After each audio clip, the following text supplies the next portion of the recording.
sukses bikin wajah alaha kalimatam baqiyatan fi aqibi. Terus Nabi Muhammad begitu, sahabat gitu, sampai kita sekarang diajari ilmu mantek. Ilmu mantek itu logika yang nggak terbantahkan. Karena mau tidak mau. Kata Imam Syafi'i, fa innal uqula muttarratun ila qabulil haq. Karena akal akan dipaksa menerima kebenaran. Dan itu yang terjadi di Uni Soviet. Dikooptasi 100 tahun untuk berfaham ateis, dilawan oleh ilmu, tetap menanamkan ilmu tauhid, ilmu mantek. Ketika Uni Soviet secara politik runtuh, semuanya menjadi muslim. Termasuk negara-negara yang dulu dikooptasi. Maka kamu tidak usah kecil hati di Indonesia, apapun rusaknya negara ini. Asal kita cara bertauhid benar, insya Allah tetap meninggal husnul khotimah. Karena sudah janjinya Allah, yusabbitu walladzina amanu bil qaulits tsabit. Sing jelas itu nomor satu tuh al qaulits tsabit. Memang itu logika yang masuk akal. Jadi jangan kira semua orang ditanya marrob, bukan, enggak. Banyak ulama yang enggak ditanya. Masyhur itu dalam cerita keramat-keramat. Ada guru tauhid ngajarin tauhid. Setelah ditanya mungkar nakir, Imam Malik datang. Kamu nanya ini, man rabbuka man nabiyuka, kamu tahu ini guru Umul Barohin yang tukang ngaji tauhid. Guru tauhid kok ditanya apa? Tauhid. Malaikatnya enggak jadi tanya. Dan saya percaya cerita-cerita seperti itu karena secara umum itu ala inna auliya Allahi la khaufun alaihim walahum yahzanun lahumul busyra fil hayatid dunya wa fil akhirah. Artinya kalau wali itu kok ditanya mungkar nakir berarti ngalami ketakutan. Karena di situ kan digambarkan mungkar nakir itu sewangar, bawa godam. Kalau yang tanya nggak bisa dipukul sampai ajur sak walang-walang. Pokoknya ceritanya kan seru seperti itu. Lalu itu kalau betul begitu terus ayat la khaufun alaihim walahum yahzanun kayak apa? Makanya dalam kitab Nashihul Ibad itu ada cerita ini. Sampean boleh nggak sependapat dengan saya, tapi semoga nasib sampean nanti digebuki malaikat. Karena orang itu akan mengalami seperti yang dirasakan.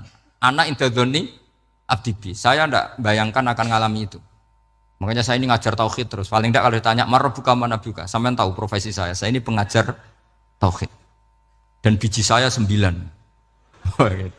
Dulu saya di MGS, kalau ada teman bijinya tauhid kok 4, terus gak ahli swarga, tauhidnya jeblok. Jadi kalau bijinya 4, terus gak ahli swarga, tauhidnya apa? Jeblok. Tapi yang bijinya 9, ahli swarga, tauhidnya itu, saya dulu bijinya 9. Terus 9, terus sampai tamat. Karena gak ada biji 10. Karena kalau 10 itu kan terlalu sempurna, gak baik lah manusia kok sempurna gitu, jadi sudah 9 aja kan.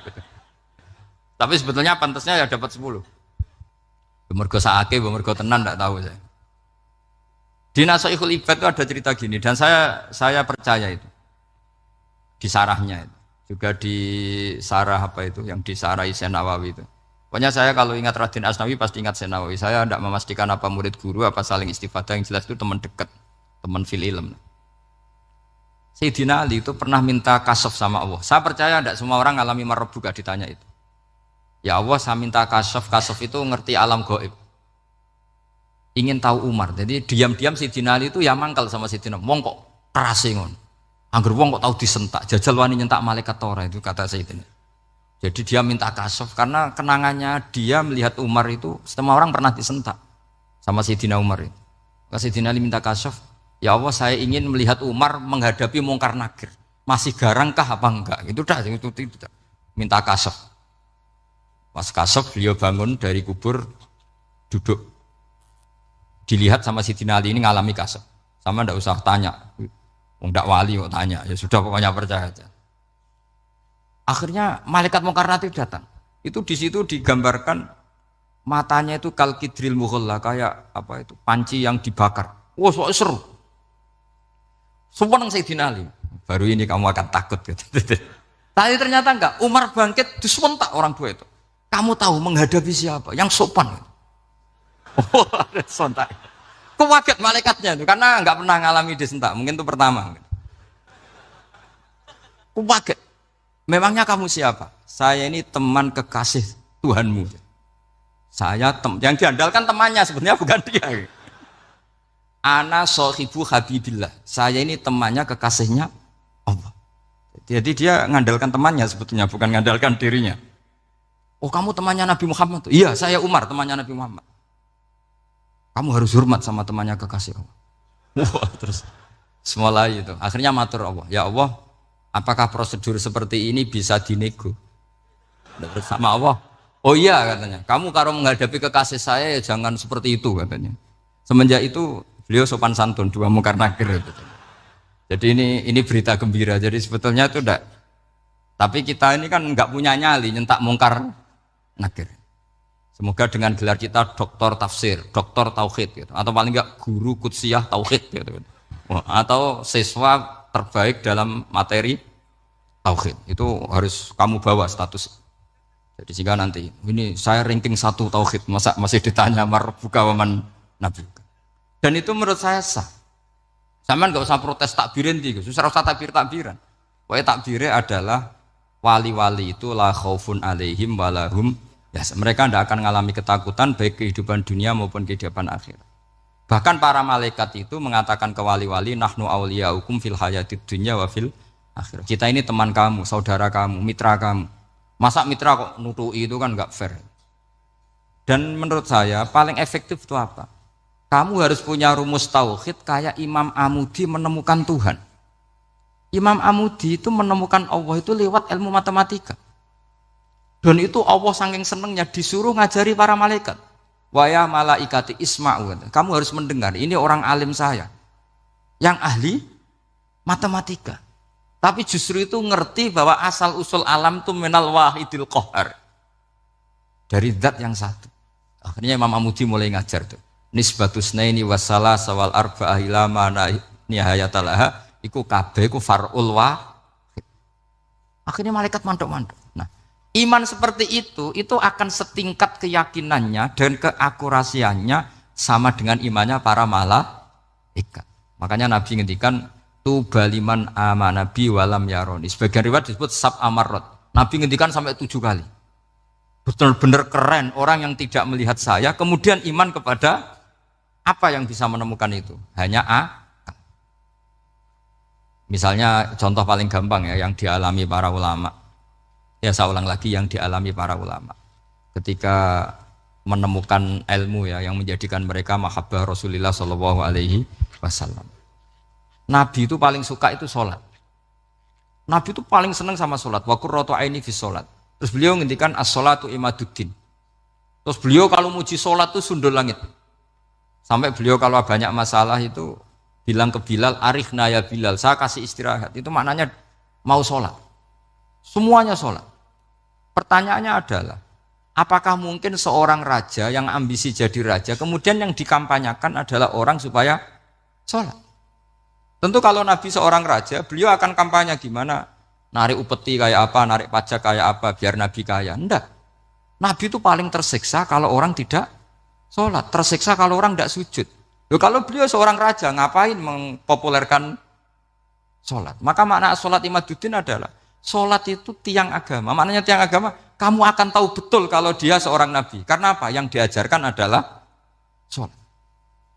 Loh, coba untungnya apa bagi Nabi Muhammad ketika umat Islam sholat? Kan tidak ada untungnya sama sekali.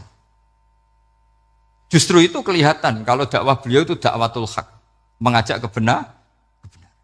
Lho wong kok kampanyane kon salat, mestine nak kepengin sugih kan kon bayar pajak, upeti.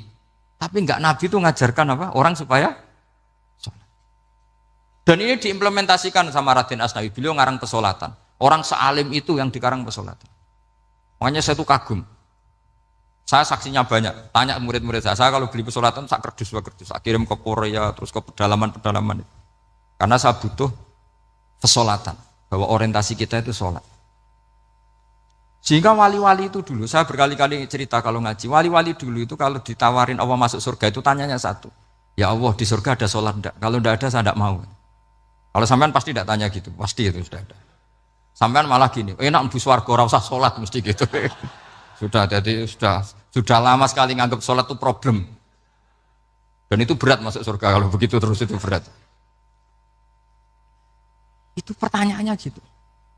Karena alam rohani kita, saya ulang lagi, alam rohani kita itu tidak kebayang kalau kita hanya nyuwun sewu nikmati secara seksual, secara biologis.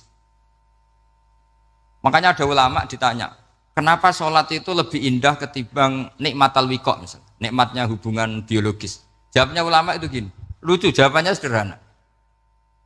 nikmatnya kamu punya anak itu apa? Jawabnya ulama itu lucu. Kalau sakit dia sembuh, kalau hilang dia datang. Saya ulang lagi ya, kalau sakit dia sembuh, kalau hilang dia datang. Sekarang orang tua yang punya anak sakit koma di UGD atau di emergency, itu senangnya tuh mengalahkan kesenangan apa saja. Kira-kira orang yang berhubungan intim atau yang hubungan biologis dengan orang yang sedang anaknya sembuh dari koma, senangnya senang mana? Senang yang melihat anaknya sembuh dari koma. Senikmat apapun hubungan biologis, senang anaknya yang hilang ketemu. Nah, kalau anak ketemu saja orang seseneng itu, apalagi kita di surga. Ketemu zat yang lama kita sembah, yang lama kita rindukan, yang lama kita rindu. Kemudian ketemu di surga. Maka tidak ada artinya surga tanpa melihat Allah Subhanahu wa Ta'ala. Memang harus dijelaskan secara rohani. Akhirnya orang ngerti bahwa nikmat tertinggi di surga adalah melihat Allah Subhanahu wa Ta'ala. Karena kalau anak-anak muda mungkin protes, ya enggak, ya enak kumpul sama widadari gini-gini. Wah itu kan yang trauma bojone jelek gitu. Wah itu yang bojone jelek mesti kesusu masuk surga karena itu sudah jelek, cerewet, nggak mati-mati kan gitu. Terus dia ingin masuk surga mesti niate welek, mesti pikiran pertama itu kumpul widadari. Tapi ada ulama yang bikin analogi tadi, misalnya istri kamu cantik, kemudian anak kamu sakit, koma. Hubungan dengan istri sama dengar berita anak kamu sembuh, seneng mana? Seneng anak sembuh. Sama anak yang hilang, seneng mana? Anak yang hilang ketemu. Maka terus ulama bisa menjelaskan itu. Kalau orang ketemu anaknya seseneng itu, apalagi ini ketemu Tuhannya yang bertahun-tahun disembah, kemudian tidak pernah melihat. Di surga itu nanti kita melihat Allah Subhanahu. Makanya Allah begitu bangganya mempromosikan surga. Surga itu apa? Surga itu wujuhu yauma idzin nadhirah ila rabbiha nadhirah, yaitu wajah-wajah berseri-seri dan melihat apa. Itu tanpa dijelaskan seperti ini Anda akan janggal, enaknya di mana? Tapi setelah dijelaskan detail gini oleh ulama, maka kita akan tahu an-ni'matul uzma sing enggak ada perbandingannya adalah nikmat masuk apa? Surga karena melihat Allah Subhanahu wa Ta'ala. Ya jadi saya berkali-kali pokoknya minta sekali, hadil umat harus umat yang rasional, terutama dalam mengemban tauhid. Karena tauhid ini yang disebut kalimah. Sampai Allah mengistilahkan kepada Nabi Ibrahim itu wa ja'alaha kalimatam baqiyatan fi aqibih. Kalimat tauhid adalah kalimat yang akan abadi di anak cucunya Nabi Ibrahim. Baik anak cucu yang karena gen, mau anak cucu yang karena sebab, yaitu santri dengan kiai. Dan itu caranya gimana? Umat Islam jangan berhenti belajar mantek. Makanya di MGS, di Qudsiyah, di TBS, semua pondok pasti ngajarkan mantek, di Bendan, ilmu logika. Itu tadi, kalau kamu tidak bisa menemukan tauhid dengan cara tadi, dengan cara al-alam mutaghayyir wa kullu mutaghayyir hadis labudan min bukhtis, paling tidak pakai ilmu yang dilakukan Rasulullah SAW. Yaitu masyhur itu, saya sering cerita di mana-mana. Ada orang namanya Jubair bin Mut'im, Muhammad bin Jubair bin Mut'im. Itu dulu dia kafir. Dia orang pinter sampai dipasrai jadi negosiator untuk mengurus tawanan perang Badar yang ditawan Rasulullah SAW. Ketika datang di Medina, delalah pas maghrib, Nabi baca wattur wa kitabim mastur. Di antara ayat yang dibaca Nabi itu am khuliqu min ghairi syai'in. Masa manusia sebanyak ini kemudian mereka diciptakan oleh ketiadaan. Min ghairi syai'in itu oleh ketiadaan. Masa alam raya yang wujud ini, alam raya yang punya eksistensi ini kemudian penciptanya adalah ketiadaan. Padahal wal adamu la yakhluqu wa la yu'assiru wa la kadza wa kadza. Tentu sesuatu yang tidak ada itu tidak bisa dikatakan sebagai pencipta. Wong enggak ada, jadi faktor saja enggak mungkin apalagi jadi pencipta. Itu Nabi habis sholat langsung beliau sungkeman, ya Muhammad, saat ini juga saya iman. Karena logika yang dibangun ayat yang kamu baca itu menghabiskan semua logika saya. Intinya logika tauhid itu akan mengalahkan semua teori non tauhid. Itu yang disebut bal naqdhifu bil haqqi 'alal batili fayadmaghuhu fa idza huwa zahid. Kebenaran tauhid itu akan menghancurkan kekuatan apa saja. Fayadmaghuhu itu di tafsir Tobari disebut Dorbatan tasujud dimah. Satu pukulan sing sampai menjadikan otak itu hancur. Melainkan disebut damago, dimah itu maknanya otak. Maka kamu jangan khawatir kalau Islam didiskusikan di Uni Soviet, didiskusikan di Kanada, didiskusikan di Korea. Pasti kalimat tauhid akan mengalahkan kalimatul batil. Pasti ja'al haqqu wa zahaqal batil. Innal batila kana zahuq. Tapi syaratnya kita harus kuat. Makanya saya ini senang sekali yang namanya ngaji itu saya senang. Karena saya tadi bercita-cita ingin jadi dosen setelah mati. Karena di dunia sudah tidak jadi apa? Dosen. Saya ingin seperti Imam Amudi. Pertama ketemu Allah, beliau disuruh ngajar malaikat tentang ilmu apa? Matematika yang mengarah ke tauhid. Jadi diajarkan, kamu tahu angka 2, angka 3, angka 4, semuanya bersumber dari angka 1. Berarti semuanya berawal dari 1. Gak tahu setelah itu malaikatnya dites lagi apa enggak tahu. Pokoknya pas itu malaikat ya paham semua, oke. Kayak apa hebatnya umat Rasulullah Shallallahu Alaihi Wasallam? Karena akalnya kuat. Sehingga kita harus kuat. Sehingga kalimat yang benar disebut kalimatul haqqin alaiha nahya wa alaiha. Nah, kalimat yang salah disebut kaburat kalimatan takhruju min afwahim. Kalimat menjadi kalimat karena diucapkan. Tapi tidak menunjuk hakikat. Kayak ini misalnya, ini tutup, ini putih. Terus saya katakan hitam. Berarti saya mengatakan ini hitam. Sebagai kata-kata karena diucapkan. Tapi tidak pernah menjadi hakikat. Karena hakikatnya ini putih. Itu hebatnya Quran. Makanya Quran kalau gue jelek orang kafir itu, gue jelek orang kafir itu sebut apa? Kaburas kalimatan takhruju min afwahim. Tapi untuk kalimat tauhid dikatakan apa? Yusabbitu walladzina amanu bil qaulits tsabit fil hayatid dunya wa fil akhirah. Sebagian disebutkan wa ja'alaha kalimatam baqiyah. Kenapa kalimat tauhid itu kalimat yang abadi? Karena Allah sebagai Tuhan di dunia juga sebagai Tuhan di akhirat dan selalu Tuhan pada masa yang tidak terbatas. Itu disebut wa ja'alaha kalimatam baqiyah. Kemudian umatnya Nabi mengganti kalimat yang gampang. Allah punya sifat baqo, punya sifat akhir. Maksudnya akhir itu la akhirah. Terus semuanya. Yang paham ya alhamdulillah, yang enggak paham dikon ngapal wujud kidam baqo mukhalafatul khawadisi qiyamuhu bi nafsi wahdaniyat qudrat irodat. Wes paham. Lah kok sing rada alim terus roh bedane iki sifat ma'ani iki maknawiyah. Cara Mu'tazilah ngene, cara ahli sunnah ngene. Wah itu sudah kejlimetan baca. Sementing pokoknya wujud kidam.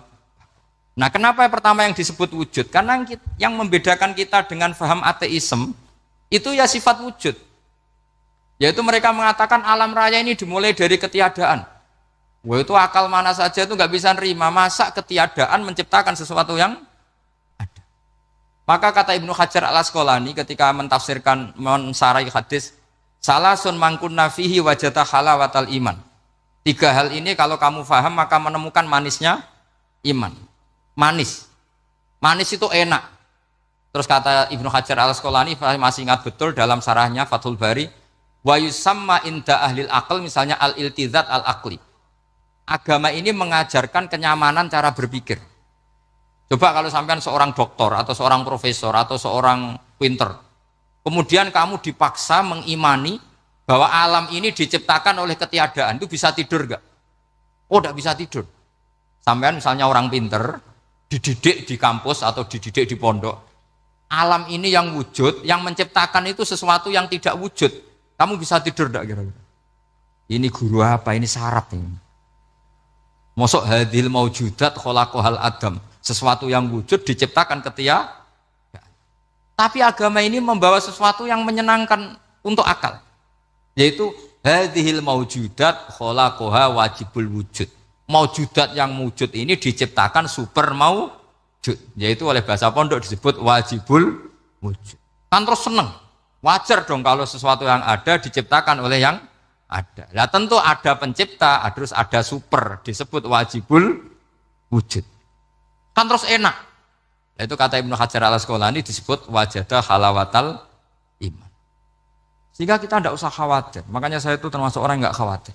Apapun rusaknya dunia ini, kacaunya dunia ini akan kalah dengan kalimatut tauhid. Karena kalimat ini ketemu apa saja pasti menghancurkan. Yaitu disebut bal naqdhifu bil haqqi 'alal batil fayadmaghuhu fa idza huwa zahid. Kalimat hak ini akan menabrak apa saja. Dan yang ditabrak pasti hancur.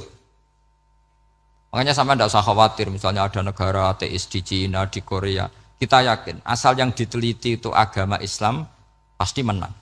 Nah yang susah kalau yang diteliti orang Islam, itu susah.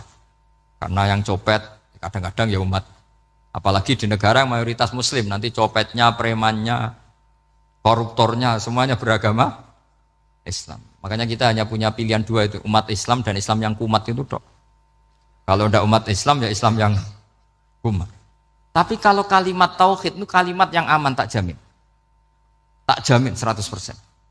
Sehingga saya itu kalau ditanya profesor Pak Bahak, kalau suatu saat Indonesia jadi negara yang sangat terbuka, kemudian ada sekolah perbandingan agama, menurut Anda prospek Islam gimana? Saya jawab, asal yang dikaji Islamnya bukan orangnya, pasti Islam tetap prospek. Asal yang dikaji apa? Islamnya, bukan orangnya. Kalau orangnya ya Masya Allah.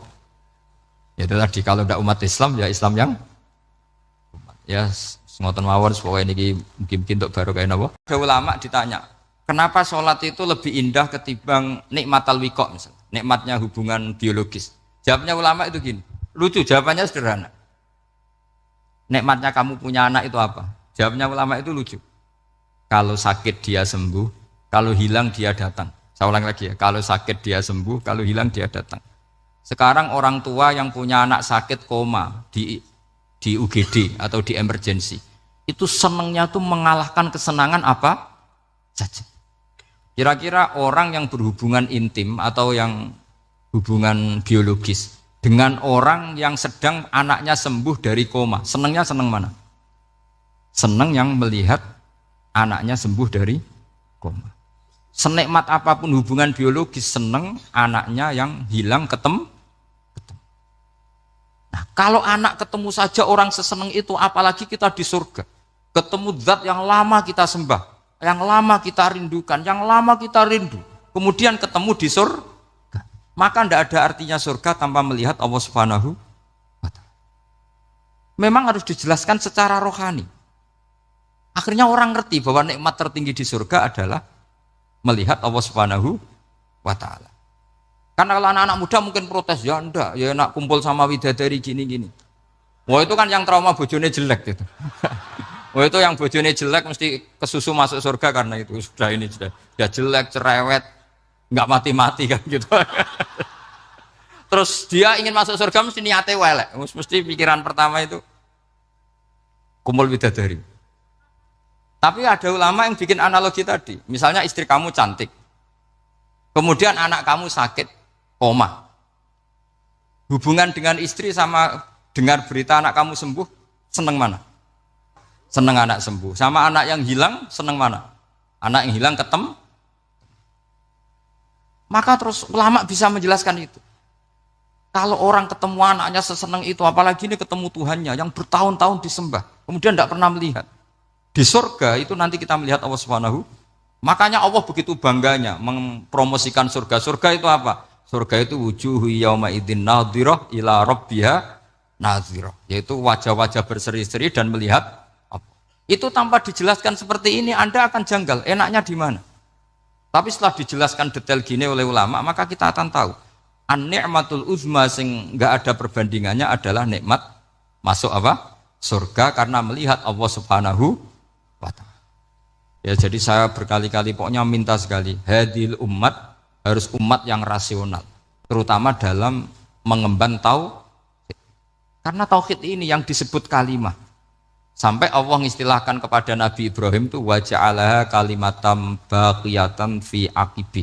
Kalimat tauhid adalah kalimat yang akan abadi di anak cucunya Nabi Ibrahim. Baik anak cucu yang karena gen, mau anak cucu yang karena sebab, yaitu santri dengan kiai. Dan itu caranya gimana? Umat Islam jangan berhenti belajar mantek. Makanya di MGS, di Qudsiyah, di TBS, semua pondok pasti ngajarkan mantek, di Bendan, ilmu logika. Itu tadi, kalau kamu tidak bisa menemukan tauhid dengan cara tadi, dengan cara al-alam mutaghayyir wa kullu mutaghayyir hadis labudan min buktis, paling tidak pakai ilmu yang dilakukan Rasulullah SAW. Yaitu masyhur itu, saya sering cerita di mana-mana. Ada orang namanya Jubair bin Mut'im. Muhammad bin Jubair bin Mut'im. Itu dulu dia kafir. Dia orang pinter sampai dipasrai jadi negosiator untuk mengurus tawanan perang Badar yang ditawan Rasulullah Shallallahu Alaihi Wasallam. Ketika datang di Madinah, delalah pas maghrib, Nabi baca wattur wa kitabim mastur. Di antara ayat yang dibaca Nabi itu am khuliqu min ghairi syai'in. Masa manusia sebanyak ini kemudian mereka diciptakan oleh ketiadaan. Min ghairi syai'in itu oleh ketiadaan. Masa alam raya yang wujud ini, alam raya yang punya eksistensi ini kemudian penciptanya adalah ketiadaan. Padahal wal adamu la yakhluqu wa la yu'assiru wa la kadza wa kadza.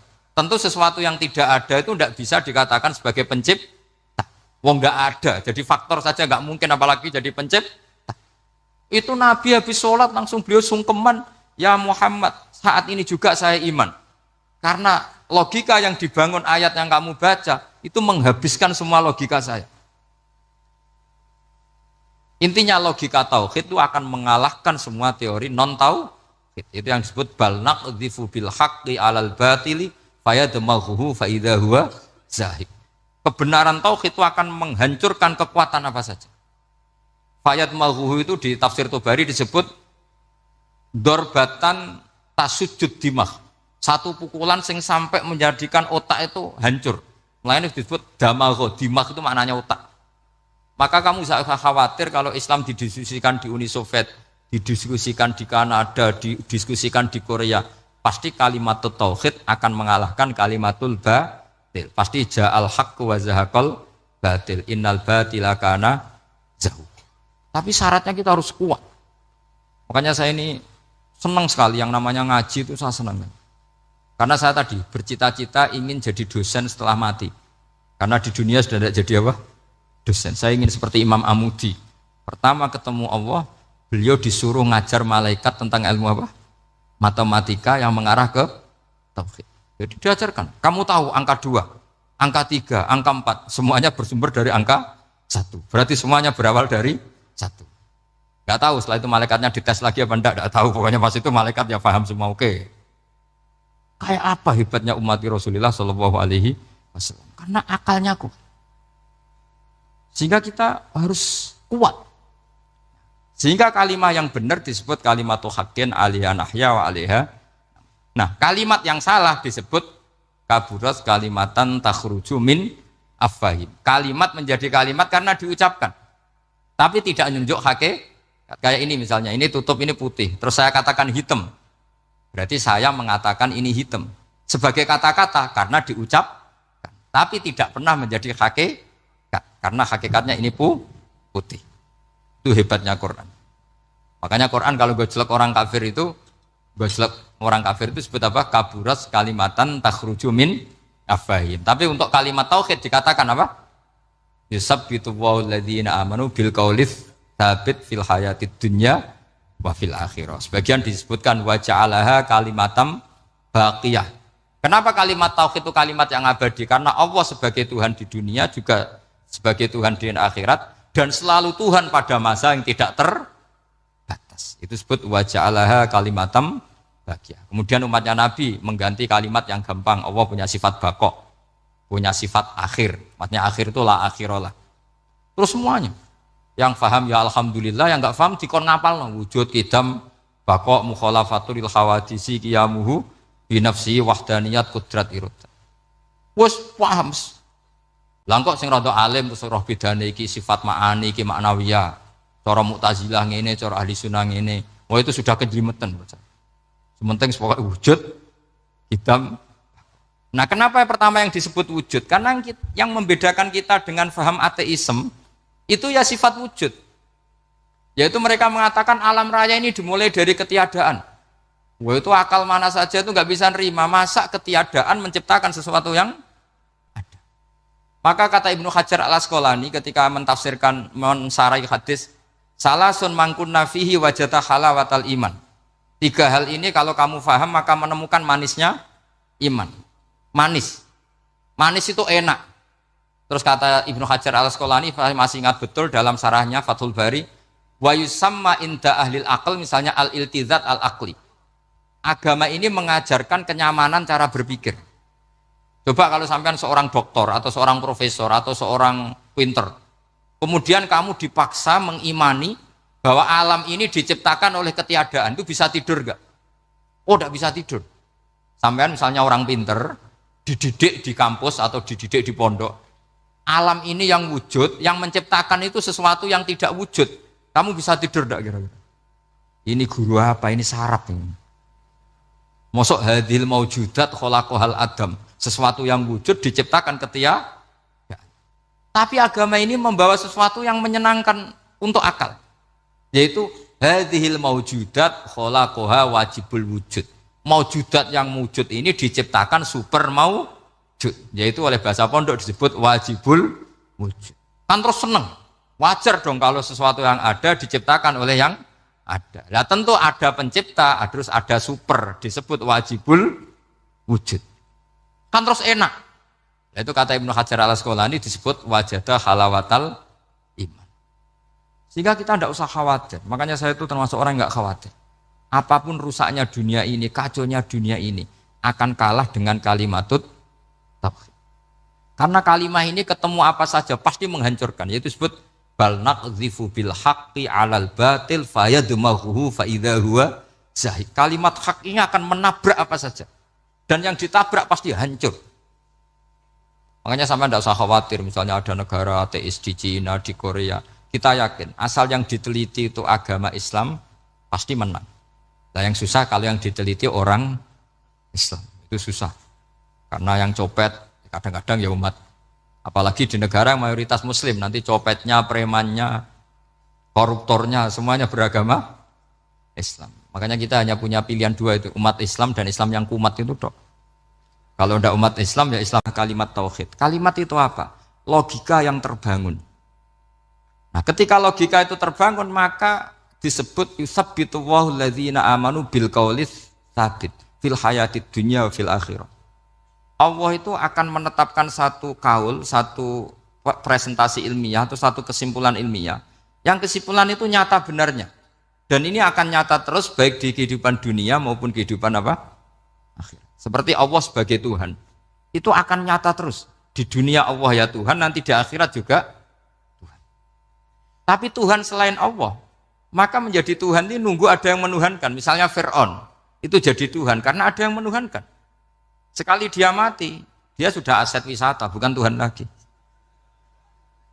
Makanya gejolokannya orang ulama Arab, kalau ketemu ulama Mesir, kalau gejolokan itu lucu. Orang Arab, ada Abu Jahal, Abu Lahab, penggaweane ngusir Nabi. Gitu. Itu gejolokannya ulama Mesir. Kata ulama Arab, kamu gayanya benci Fir'aun, tapi rizki kamu dari wisata melihat Fir'aun. Itu gejolokan. Gejolokannya ulama Arab sama ulama Mesir. Sehingga agama ini mengajarkan apa? Satu kalimat. Makanya kamu harus belajar mantek. Dulu Raden Asnawi ya pengajar mantek. Dulu buyut saya di sini Mbah Fauzan, abahnya Mbah Pah itu, mbahnya itu juga pengajar mantek. Karena di antara yang diceritakan Allah itu wa ja'alaha kalimatam baqiyatan fi aqibih. Tugas utama Nabi Ibrahim adalah menjadikan satu logika. Kalimah itu logika. Itu menjadi logika yang abadi, baqiyah itu abadi. Fi aqibih di anak turunnya Nabi Ibrahim. Misalnya begini, saya beri contoh ya.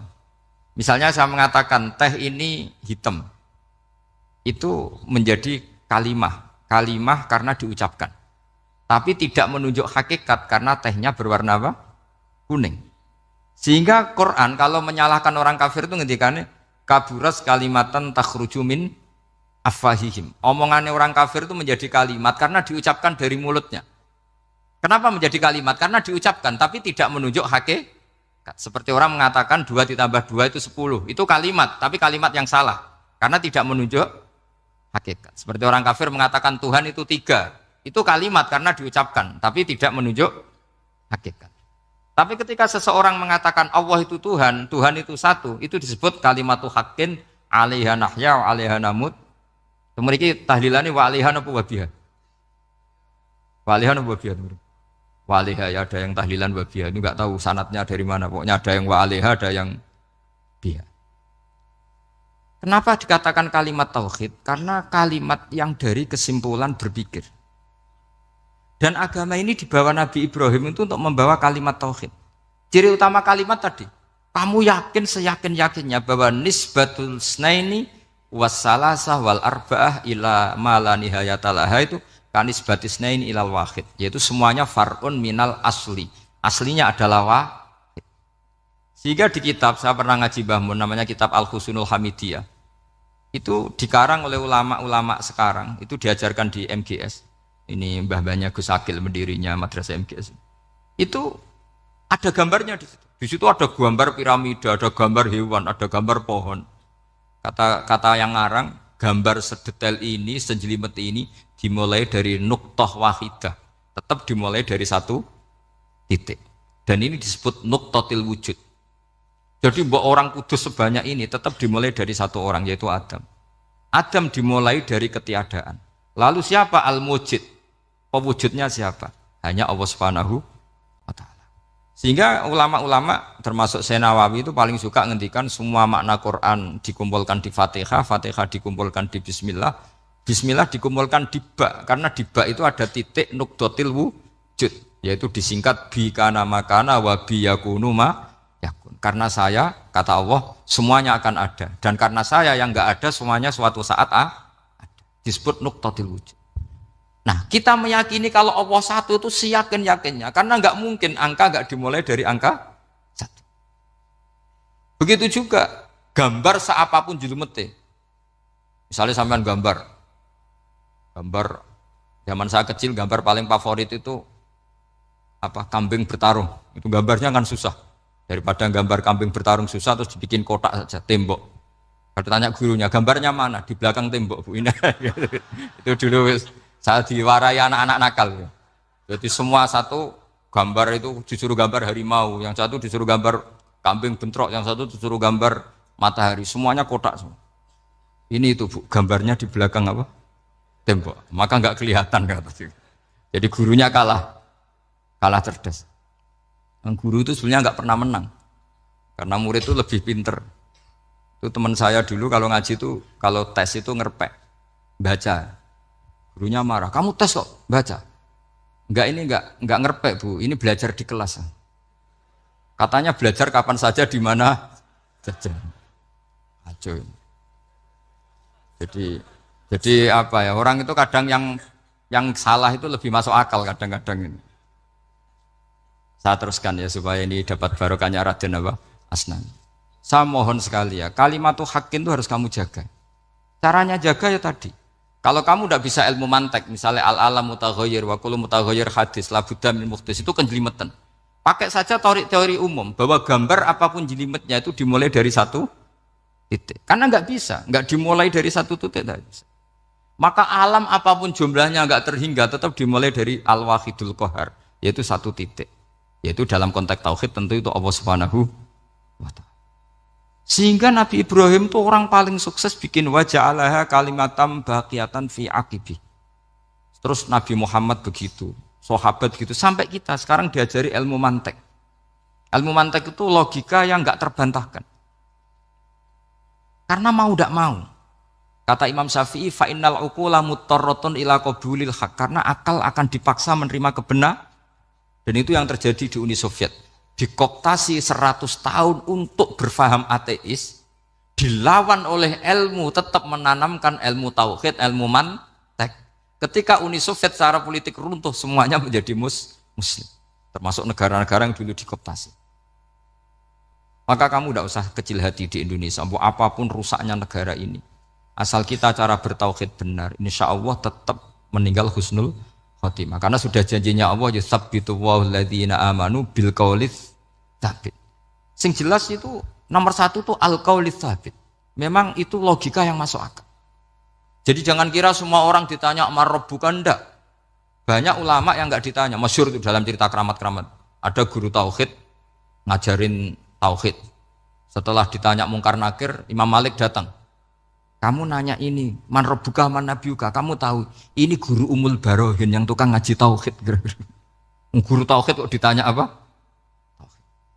Malaikatnya enggak jadi tanya. Dan saya percaya cerita-cerita seperti itu karena secara umum itu ala inna auliya Allahi la khaufun alaihim walahum Yahzanul lahumul busyra fil hayatid dunya wa fil akhirah. Artinya kalau wali itu kok ditanya mungkar nakir berarti ngalami ketakutan. Karena di situ kan digambarkan mungkar nakir itu sewangar, bawa godam. Kalau yang tanya nggak bisa dipukul sampai ajur sak walang-walang. Pokoknya ceritanya kan seru seperti itu. Lalu itu kalau betul begitu terus ayat la khaufun alaihim wa lahum yahzanun kayak apa? Makanya dalam kitab Nashihul Ibad itu ada cerita ini. Sampean boleh nggak sependapat dengan saya, tapi semoga nasib sampean nanti digebuki malaikat. Karena orang itu akan mengalami seperti yang dirasakan. Ana indadzoni abdibi. Saya enggak bayangkan akan mengalami itu. Makanya saya ini ngajar tauhid terus. Paling enggak kalau ditanya marabbuka man nabiuka, sampean tahu profesi saya. Saya ini pengajar tauhid. Dan biji saya 9. Dulu saya di MGS kalau ada teman bijinya tauhid kok 4, terus gak ahli swarga, tauhidnya jeblok. Dari kalau bijinya 4 terus gak ahli swarga, tauhidnya apa? Jeblok. Tapi yang bijinya 9, ahli swarga, tauhidnya itu saya dulu bijinya 9. Terus 9 terus sampai tamat. Karena nggak ada biji 10. Karena kalau 10 itu kan terlalu sempurna, nggak baik lah manusia kok sempurna gitu. Jadi sudah 9 aja kan. Tapi sebetulnya pantasnya ya dapat 10. Bemergo saake, bemergo tenan nggak tahu saya. Di Nashihul Ibad itu ada cerita gini dan saya percaya itu. Di sarahnya itu. Juga di sarah apa itu yang disarahi Syekh Nawawi itu. Pokoknya saya kalau ingat Raden Asnawi pasti ingat Syekh Nawawi. Saya tidak memastikan apa murid guru apa saling istifadah, yang jelas itu teman dekat, teman fil ilm. Sayyidina Ali itu pernah minta kasaf sama Allah. Saya percaya tidak semua orang ngalami marabbuka ditanya itu. Ya Allah, saya minta kasaf itu ngerti alam gaib. Ingin tahu Umar. Jadi diam-diam Sayyidina Ali itu ya mangkal sama Sayyidina. Wong kok kerase ngono. Angger wong kok tahu disentak, jajal wani nyentak malaikat tora itu kata Sayyidina. Jadi dia minta kasaf karena kenangannya dia melihat Umar itu semua orang pernah disentak sama Sayyidina Umar itu. Sayyidina Ali minta kasaf, ya Allah saya ingin melihat Umar menghadapi mungkar nakir. Masih garangkah apa enggak? Itu dah itu minta kasaf. Pas kasaf beliau bangun dari kubur duduk. Dilihat sama Sayyidina Ali ini ngalami kasaf. Sama enggak usah tanya. Enggak wali kok tanya. Ya sudah pokoknya percaya aja. Akhirnya malaikat mungkar nakir datang. Itu di situ digambarkan matanya itu kalkidril mughalla kayak apa itu panci yang dibakar. Wah, wow, seru. Sumpah nang Sayyidina Ali. Baru ini kamu akan takut gitu. Tapi ternyata enggak. Umar bangkit disewentak orang tua itu. Kamu tahu menghadapi siapa? Yang sopan. Wah, sontak. Kewaget malaikatnya itu karena enggak pernah ngalami disentak. Mungkin itu pertama. Kewaget. Memangnya kamu siapa? Saya ini teman kekasih Tuhanmu. Saya yang diandalkan temannya sebenarnya bukan dia. Ana sohibu habibillah. Saya ini temannya kekasihnya Allah. Jadi dia ngandalkan temannya sebetulnya bukan ngandalkan dirinya. Oh kamu temannya Nabi Muhammad? Iya saya Umar temannya Nabi Muhammad. Kamu harus hormat sama temannya kekasih Allah. Wah terus semulai itu. Akhirnya matur Allah. Ya Allah. Apakah prosedur seperti ini bisa dinego? Sama Allah. Oh iya katanya. Kamu kalau menghadapi kekasih saya jangan seperti itu katanya. Semenjak itu beliau sopan santun dua mungkar nakir. Gitu. Jadi ini berita gembira. Jadi sebetulnya itu enggak. Tapi kita ini kan enggak punya nyali nyentak mungkar nakir. Semoga dengan gelar kita doktor tafsir, doktor tauhid gitu. Atau paling enggak guru kutsiyah tauhid gitu. Atau siswa terbaik dalam materi tauhid itu harus kamu bawa status. Jadi jika nanti ini saya ranking 1 tauhid masa masih ditanya marabbuka wa man nabiuka. Dan itu menurut saya sah. Sampean enggak usah protes takbirin gitu. Susah usah takbiran. Pokoknya takbirnya adalah wali-wali itu la khaufun alaihim wa lahum yahzanun. Mereka tidak akan mengalami ketakutan baik kehidupan dunia maupun kehidupan akhirat. Bahkan para malaikat itu mengatakan ke wali-wali nahnu auliyaukum fil hayatid dunya wa fil akhirah. Kita ini teman kamu, saudara kamu, mitra kamu. Masa mitra kok nutui itu kan enggak fair. Dan menurut saya paling efektif itu apa? Kamu harus punya rumus tauhid kayak Imam Amudi menemukan Tuhan. Imam Amudi itu menemukan Allah itu lewat ilmu matematika. Dan itu Allah saking senengnya disuruh ngajari para malaikat. Wa ya malaikati isma'u. Kamu harus mendengar, ini orang alim saya yang ahli matematika. Tapi justru itu ngerti bahwa asal usul alam itu minal wahidil qahar. Dari zat yang satu. Akhirnya Imam Amudi mulai ngajar tuh. Nisbatus naini wassalah sawal arba'ah ila mana nihayatalaha iku kabeh iku far'ul wahid. Akhirnya malaikat mantuk-mantuk. Nah, iman seperti itu akan setingkat keyakinannya dan keakurasiannya sama dengan imannya para malaikat. Makanya Nabi ngendikan baliman amanabi walam yaroni. Sebagian riwayat disebut sab amarot. Nabi ngendikan sampai 7 kali. Benar-benar keren orang yang tidak melihat saya kemudian iman kepada apa yang bisa menemukan itu? Hanya misalnya contoh paling gampang ya yang dialami para ulama. Ya saya ulang lagi yang dialami para ulama. Ketika menemukan ilmu ya yang menjadikan mereka mahabbah Rasulullah sallallahu alaihi wasallam. Nabi itu paling suka itu sholat. Nabi itu paling senang sama sholat. Wa qurratu aini fi sholat. Terus beliau ngendikan as-sholatu imaduddin. Terus beliau kalau muji sholat itu sundul langit. Sampai beliau kalau banyak masalah itu bilang ke Bilal, arifna ya Bilal, saya kasih istirahat. Itu maknanya mau sholat. Semuanya sholat. Pertanyaannya adalah, apakah mungkin seorang raja yang ambisi jadi raja, kemudian yang dikampanyakan adalah orang supaya sholat? Tentu kalau Nabi seorang raja, beliau akan kampanye gimana? Narik upeti kayak apa, narik pajak kayak apa, biar Nabi kaya. Enggak. Nabi itu paling tersiksa kalau orang tidak sholat. Tersiksa kalau orang tidak sujud. Loh, kalau beliau seorang raja, ngapain mempopulerkan sholat? Maka makna sholat imaduddin adalah, sholat itu tiang agama. Maknanya tiang agama, kamu akan tahu betul kalau dia seorang Nabi. Karena apa? Yang diajarkan adalah sholat. Loh, coba untungnya apa bagi Nabi Muhammad ketika umat Islam sholat? Kan tidak ada untungnya sama sekali. Justru itu kelihatan kalau dakwah beliau itu dakwatul haq, mengajak kebenaran. Loh, wong kok kampanyenya ini kon sholat? Mestinya nak kepengen sugih kan kon bayar pajak, upeti. Tapi enggak, Nabi itu ngajarkan apa? Orang supaya sholat. Dan ini diimplementasikan sama Raden Asnawi. Beliau ngarang pesolatan. Orang sealim itu yang dikarang pesolatan. Makanya saya tuh kagum. Saya saksinya banyak, tanya murid-murid saya kalau beli pesolatan saya kerdus, saya kirim ke Korea, terus ke pedalaman-pedalaman. Karena saya butuh pesolatan, bahwa orientasi kita itu sholat.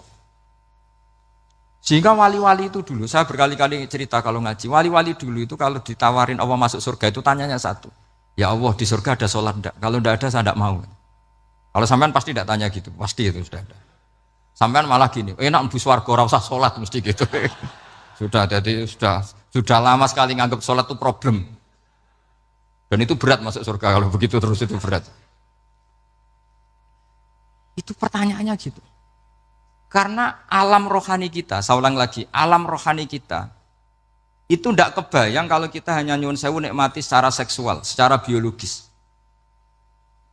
Makanya ada ulama ditanya, kenapa sholat itu lebih indah ketimbang nikmat al-wiqa misalnya, nikmatnya hubungan biologis. Jawabnya ulama itu gini, lucu, jawabannya sederhana. Nikmatnya kamu punya anak itu apa? Jawabnya ulama itu lucu. Kalau sakit dia sembuh, kalau hilang dia datang. Saya ulang lagi ya, kalau sakit dia sembuh, kalau hilang dia datang. Sekarang orang tua yang punya anak sakit koma di UGD atau di emergency, itu senangnya tuh mengalahkan kesenangan apa saja. Kira-kira orang yang berhubungan intim atau yang hubungan biologis dengan orang yang sedang anaknya sembuh dari koma, senangnya senang mana? Senang yang melihat anaknya sembuh dari koma. Senikmat apapun hubungan biologis, senang anaknya yang hilang ketemu. Nah, kalau anak ketemu saja orang sesenang itu, apalagi kita di surga. Ketemu zat yang lama kita sembah, yang lama kita rindukan, yang lama kita rindu. Kemudian ketemu di surga. Maka tidak ada artinya surga tanpa melihat Allah Subhanahu wa Ta'ala.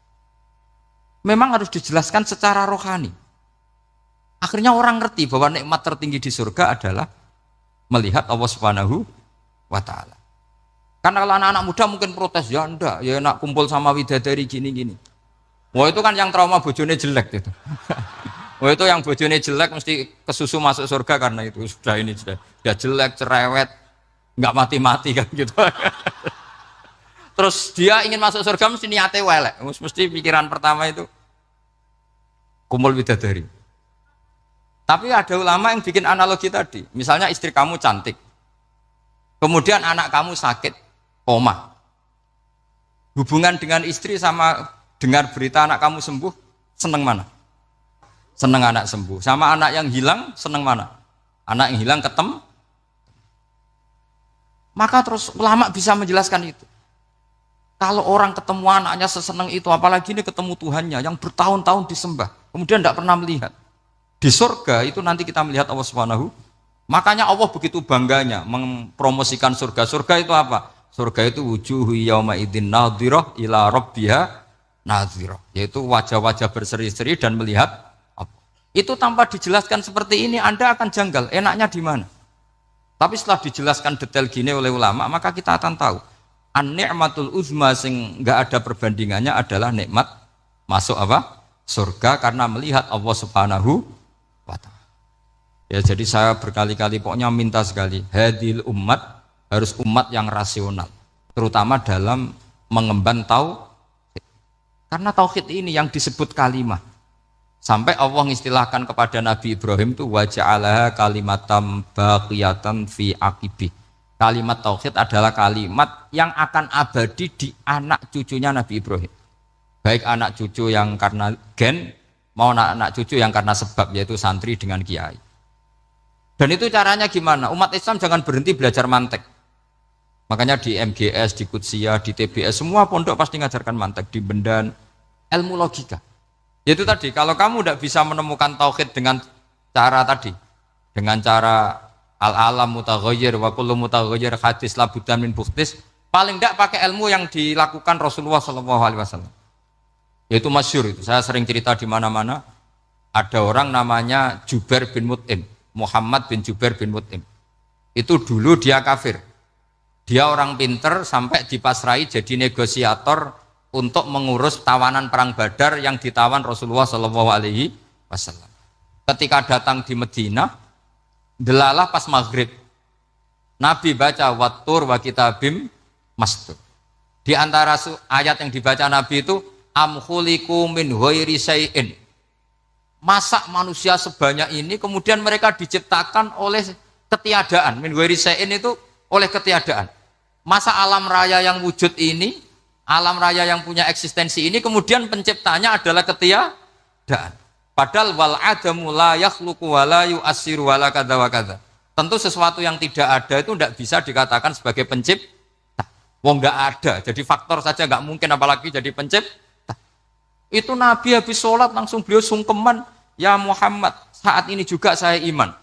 Karena logika yang dibangun ayat yang kamu baca itu menghabiskan semua logika saya. Intinya logika tauhid itu akan mengalahkan semua teori non tauhid. Itu yang disebut bal naqdhifu bil haqqi 'alal batili fayadmaghuhu fa idza huwa zahib. Kebenaran tauhid itu akan menghancurkan kekuatan apa saja.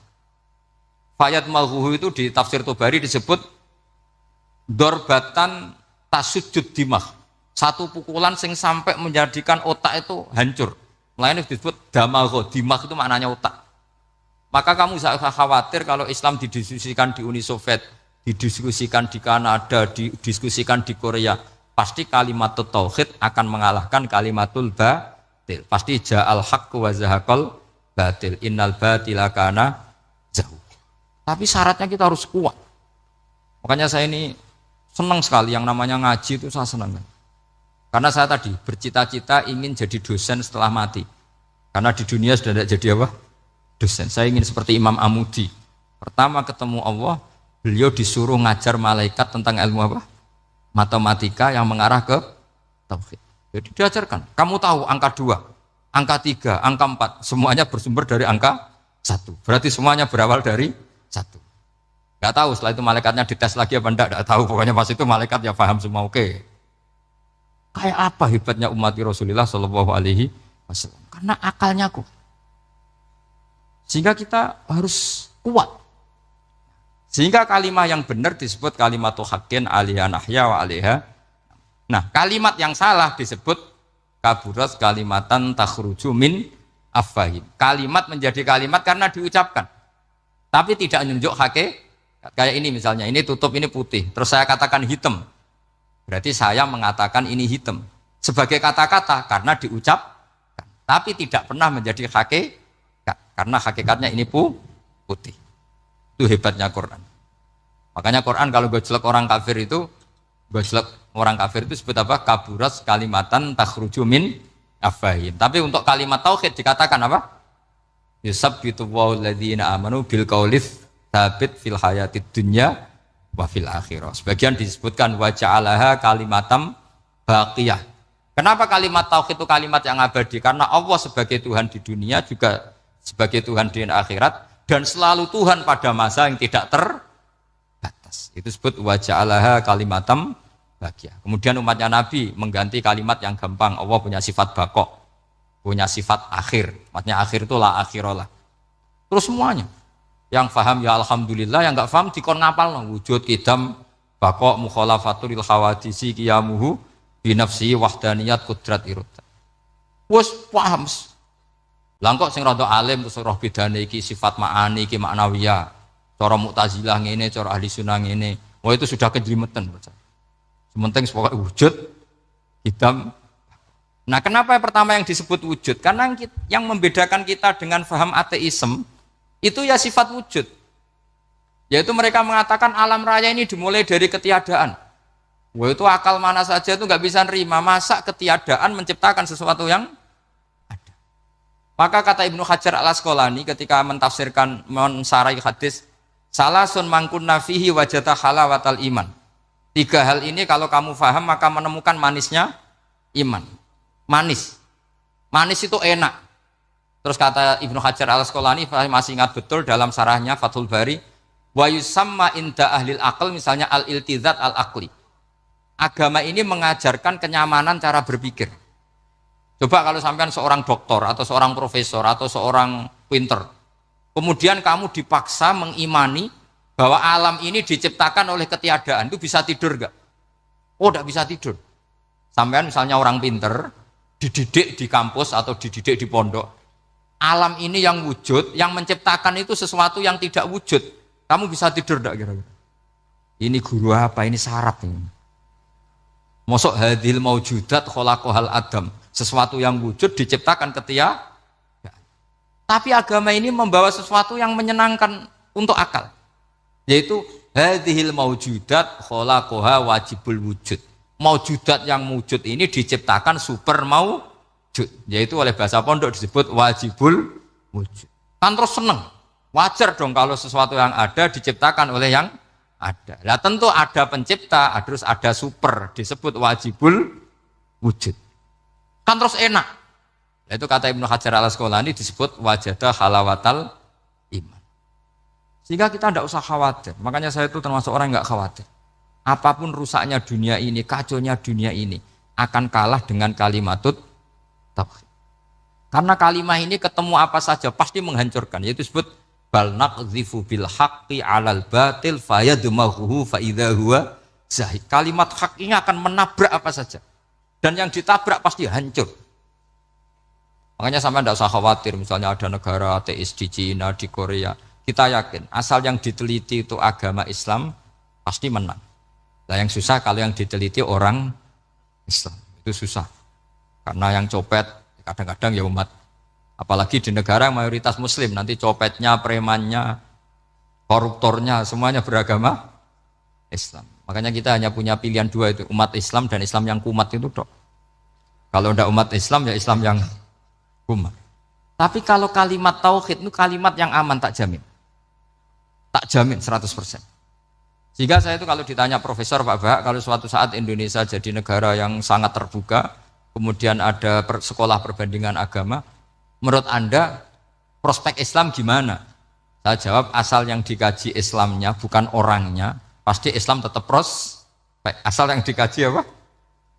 Islamnya bukan orangnya. Kalau orangnya ya Masya Allah. Ya itu tadi kalau tidak umat Islam ya Islam yang umat. Ya ngoten mawon supaya niki mungkin untuk barokah napa Raden Asnawi untuk barokah ngaji kalimat tauhid. Terus sampean kudana niki kula mboten sakake tak anggap untuk rahmat ngoten mawon nggih. Terus karena tadi Di antara syaratnya tobat kata Imam Ghazali itu pernah kena air hujan yang langsung turun dari langit. Ya, itu jelas itu di Ikhya itu karena ahalul halal adalah alma an nazil minas sama, halalnya barang paling halal adalah air yang pertama turun